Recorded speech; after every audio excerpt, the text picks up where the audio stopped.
Good morning student, welcome to online classes. Student, आज हम लोग हिंदी व्याकरण पढ़ेंगे। तो हिंदी व्याकरण में पढ़ना क्या है, तो हम लोग हिंदी व्याकरण में आज हिंदी व्याकरण पढ़ेंगे और उसमें समास के बारे में पढ़ेंगे। आज हम लोग क्या है, समास के बारे में पढ़ेंगे। तो समास क्या, समास किसे कहते हैं ये आप जानेंगे, और समास के कितने भेद हैं तो उसके बारे में हम लोग जानेंगे। तो विद्यार्थियों, आइए हम लोग चलते हैं समास पे। तो समास है क्या, समास है क्या? तो दो या दो से अधिक समासिक पदों या शब्दों से मिलकर बने हुए नए सार्थक शब्द को हम समास कहते हैं। तो समास किसे कहते हैं, तो दो या दो से अधिक, दो या दो से अधिक जो समासिक पद होते हैं या जो दो या दो से अधिक सार्थक शब्द होते हैं, उन शब्दों को मिलाकर जो एक नया शब्द बनता है उसी को हम समास कहते हैं, उसी को हम समास कहते हैं। उदाहरण के रूप में यथा प्लस संभव, यथा संभव। दूसरा प्रति प्लस दिन, प्रतिदिन। तो ये दो शब्द हैं, दो यथा और संभव, दो अलग अलग शब्द हैं और दोनों शब्द जब मिल जाते हैं तो यहाँ यथा संभव एक नया शब्द बनता है। तो इस परिभाषा में कहा गया है कि दो या दो से अधिक, दो या दो से अधिक जब शब्द या समासिक पद मिलते हैं तो जो नया सार्थक शब्द बनता है उसी को समास कहा जाता है। ये सार्थक शब्द क्या है, तो सार्थक शब्द जिसका कोई अर्थ निकले, जिसका कोई अर्थ निकले। जब अर्थ निकलेगा तो उसको जोड़ने पर जो नया शब्द होगा वो सार्थक होगा। इसलिए दो या दो से अधिक शब्दों के मेल, है ना, या दो या दो से अधिक समासिक पदों के मेल से जो नया सार्थक शब्द बनता है उसे ही हम समास कहते हैं। उदाहरण के रूप में आपके पास है, जैसे एक उदाहरण और दे सकते हैं, महादेव, महाजोड़ देव, महाजोड़ देव, महादेव। महादेव किसे कहा जाता है, तो महादेव जो है शिव जी का नाम है। तो इसी प्रकार के शब्द हैं, जैसे विद्यालय, विद्या प्लस आलय, विद्यालय। तो विद्यालय कहाँ है, जहां पर पठन पाठन होता है, अध्ययन अध्यापन होता है, ऐसे स्थान को विद्यालय कहते हैं। तो दो या दो से अधिक जो समासिक पद जब जुड़ते हैं या जब दो या दो से अधिक शब्द मिलकर जुड़ते हैं तो जो नया सार्थक शब्द मिलता है, जो नया सार्थक शब्द हमें प्राप्त होता है उसी को हम समास कहते हैं। Is that clear? ये आपका क्लियर हो गया डिफिनेशन, परिभाषा आपका। दूसरा हम लोग चलते हैं कि समास के भेद। जब समास है तो उसके भेद हैं। तो समास के कितने भेद होते हैं, तो समास के मुख्यतः 6 भेद होते हैं। समास के मुख्यतः 6 भेद होते हैं। पहला क्या है, तो पहला आपका है अव्ययी भाव समास, दूसरा है तत्पुरुष समास, तीसरा है कर्मधारय समास, चौथा है आपका द्विगु समास, पांचवा आपका है द्वंद्व समास और छठा आपका है बहुव्रीहि समास। ये 6 भेद होते हैं समास के। पहला क्या है, अव्ययी भाव। दूसरा क्या है, तत्पुरुष समास। तीसरा क्या है, कर्मधारय समास। चौथा क्या है, द्विगु समास। पांचवा क्या है, द्वंद्व समास। और छठा क्या है, बहुव्रीहि समास। तो ये 6 भेद हैं। अगर आपको याद रखने में कठिनाई हो तो एक आसान तरीका है, जैसे हम लोग बोलते हैं समास, तो समास में क्या आता है, मास। समास में क्या, समास में क्या आता है, मास। तो मास मतलब क्या होता है, महीना। तो महीना में कितने दिन होते हैं, महीना में 365 दिन। और अगर मास कहें तो महीना में कितना मास होता है, तो 12 मास होता है। तो 12 मास को आधा कर देना है, 12 मास को आधा कर देना है। तो जो मास का आधा होगा, साल में 12 महीने, और उसका जो आधा होता है वो भेद है इसका, यानी 12 महीने का आधा कितना हुआ, 6 महीना। तो उसी प्रकार समास के 6 भेद होते हैं। पहला क्या है, तो पहला आपका अव्ययी भाव समास। दूसरा क्या है, तो दूसरा आपका हो गया तत्पुरुष समास। तीसरा क्या है, तो कर्मधारय समास। चौथा क्या है, तो द्विगु समास। पांचवा क्या है, द्वंद्व समास। और छठा क्या है, बहुव्रीहि समास। अब ये 6 भेद जो है समास के, उसको हम कैसे पहचानेंगे, बारी बारी से हम लोग जानेंगे कि इन भेद का हम लोग पहचान किस प्रकार से करेंगे। और छोटा तरीका जिसमें हमको याद करने का ज्यादा आवश्यकता नहीं पड़े, छोटे छोटे ट्रिक्स और छोटी छोटी बातों का हम लोग ध्यान रखेंगे, छोटी छोटी बातें हम लोग जानेंगे जिससे हम लोग को समास को पहचान। तो आइए हम लोग चलते हैं, समास को पहचानने का तरीका सीखते हैं, छोटा छोटा ट्रिक सीखते हैं कि किस प्रकार हम लोग समास का पहचान कर सकते हैं कि ये समास का कौन सा भेद है। तो पहला हम लोग चलते हैं अव्ययी भाव समास की ओर। तो ये रहा आपका अव्ययी भाव समास, जो हमने पहले से यहाँ व्हाइट बोर्ड में लिख रखा है ताकि आपको जानने में भी आसानी हो। अव्ययी भाव समास, ये अव्ययी भाव समास क्या होता है, तो जो अव्ययी भाव समास होता है इसका पहला पद जो होता है वो प्रधान होता है। पहला पद क्या होता है, प्रधान होता है। और ये पहला पद जो होता है छोटा अक्षर होता है। पहला पद जो होता है, पहला पद प्रधान होगा, पहले पद की प्राथमिकता होती है और यह पद छोटा होता है, या इसका पहला पद होगा वो कोई अव्यय होगा, ये कोई अव्यय होगा। जैसे इसका उदाहरण हम लोग लेते हैं प्रति प्लस दिन, प्रति प्लस दिन, तो क्या बना, प्रतिदिन। तो ये प्रति शब्द क्या है, छोटा है, दो अक्षर का है। और प्रति क्या है, प्रति तो एक उपसर्ग है और ये अव्यय पद है, और ये क्या है, अव्यय पद है। तो हम कैसे पहचान सकते हैं अव्ययी भाव समास को, तो इसका पहला पद प्रधान होता है, अव्ययी भाव समास का पहला पद प्रधान होता है और ये छोटा होता है, या इसका पहला पद होगा वो कोई अव्यय होगा। उदाहरण के रूप में इसमें क्या हुआ, प्रति प्लस दिन, प्रतिदिन।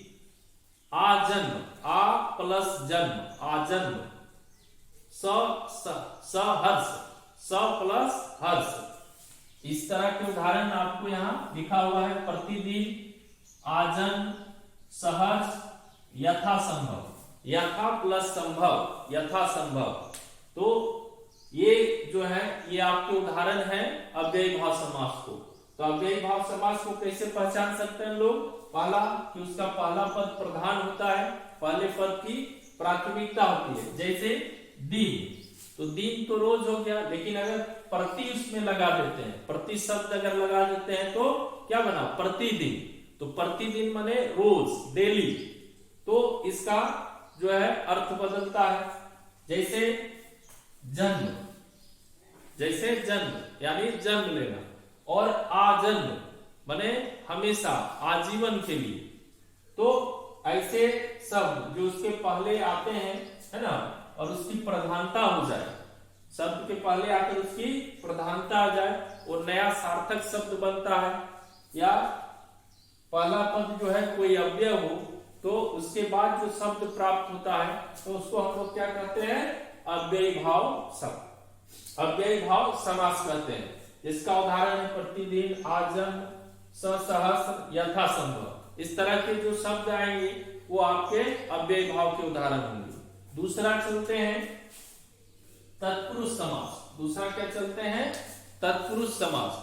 तो तत्पुरुष समास क्या है, तो तत्पुरुष समास का दूसरा पद प्रधान होता है। यहाँ लिखा हुआ है कि इसका दूसरा पद क्या होता है, प्रधान होता है। दूसरे पद की इसमें प्रधानता होती है, जो इसका उत्तर पद होगा वो प्रधान होगा। उसके बाद कारक चिन्ह का लोप, जब इसको हम लोग विग्रह करेंगे, जब इसको तोड़ेंगे तो क्या होता है कि इसमें हम लोगों में कारक चिन्ह का लोप हो जाता है, इसमें कारक चिन्ह का लोप हो जाता है।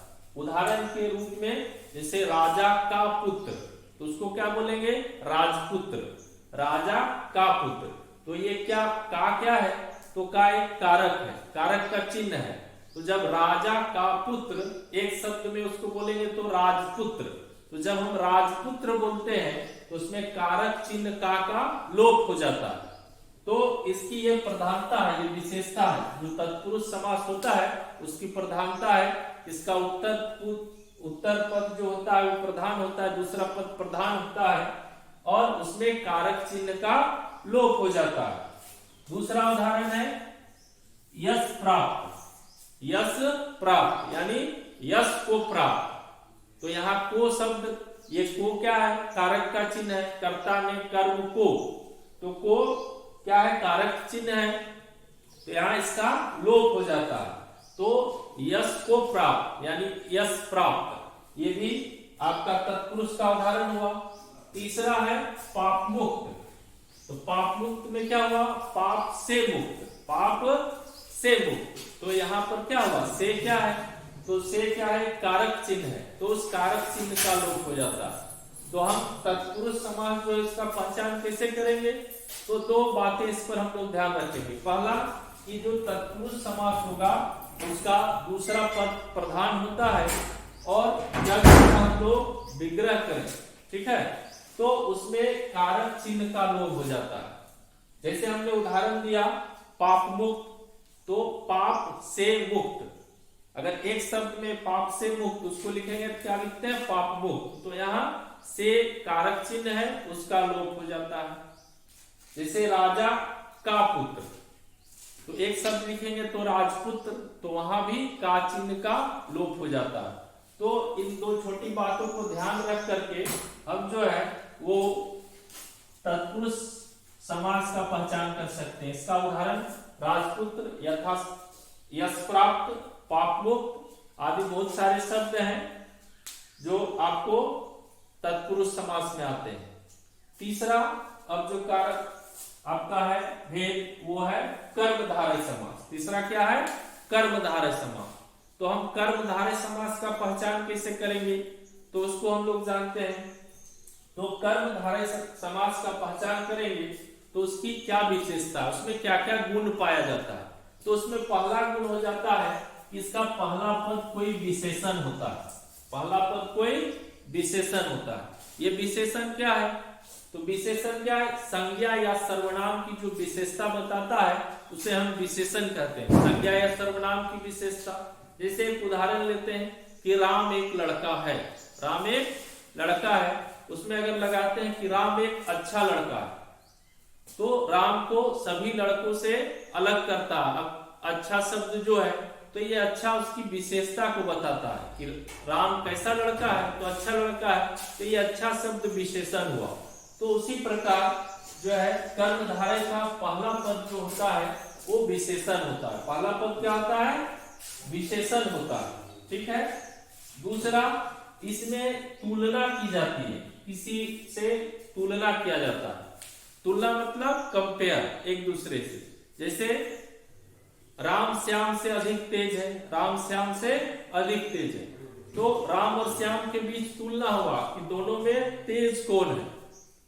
सीता गीता से अधिक सुंदर है, तो यहाँ सीता और गीता के बीच तुलना हुआ कि सुंदर कौन अधिक है।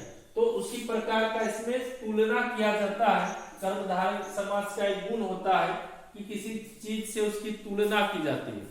जैसे शब्द लेते हैं कमल नयन।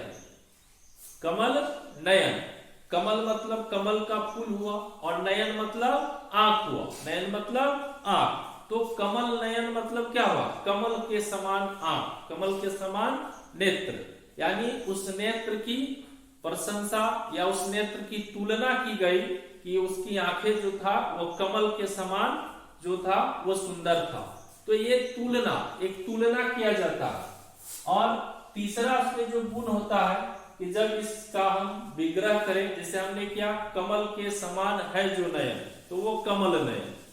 तो ये जब विग्रह किया गया तो उसमें या तो है जो शब्द या के समान, ये उसके बीच में आता है जब उसको विग्रह किया जाता है। जैसे उदाहरण के रूप में चरण कमल, चरण कमल, तो क्या हुआ? कमल के समान चरण, कमल चरण। तो चरण जो है वो कमल के समान जो है वो मुलायम है, उसके जैसा कोमल है। दूसरा है महापुरुष, इसका उदाहरण हुआ कर्मधारय का चरण कमल, यानी कमल के समान उसका चरण जो है कोमल है। उसके बाद क्या हुआ? महापुरुष, महापुरुष, पुरुष तो है लेकिन पुरुषों में महापुरुष, यानी महान है जो पुरुष, महान है जो पुरुष। तो देखिए है जो शब्द आ गया, तो जब इसका हम लोग विग्रह करेंगे तो है जो या के समान, ठीक है, या के समान ये आते हैं। इसकी पहचान क्या है कि पहला पद विशेषण होगा, दूसरा इसमें तुलना होता है, और तीसरा जब इसका विग्रह किया जाता है तो है जो या के समान शब्द आता है। जैसे तीसरा एक उदाहरण है मृग नयन, मृग नयन। तो ये जो सब गुण है, इन गुणों की पहचान करके जो है हम लोग इसका पहचान कर सकते हैं। तो पहला क्या बताएंगे आपको, समास। समास क्या है, तो समास क्या है, दो या दो से अधिक शब्दों या जो पदों का सार्थक मेल होता है उसको हम समास कहते हैं। पहचान के लिए यथा संभव, यथा जोड़ संभव, यथा संभव हो गया। प्रतिदिन, प्रति जोड़ दिन हो गया, तो प्रतिदिन हो गया। तो इस प्रकार से हम लोग जो है इसकी परिभाषा को समझते हैं। इसके 6 भेद, जैसे मास, मास माने महीना, महीना में 12 महीना तो उसका आधा, 6 भेद होते हैं। तो समास के 6 भेद हो गए। पहला आपको अव्ययी भाव समास, जिसकी पहचान आपको बता दी गई। तत्पुरुष समास, उसका भी पहचान और उदाहरण है, और कर्मधारय समास, ये 3 का आपको बता दिया गया। तो अगला जो 3 जो भेद बचे, इसके विषय में आपको नेक्स्ट क्लास में बता दिया जाएगा।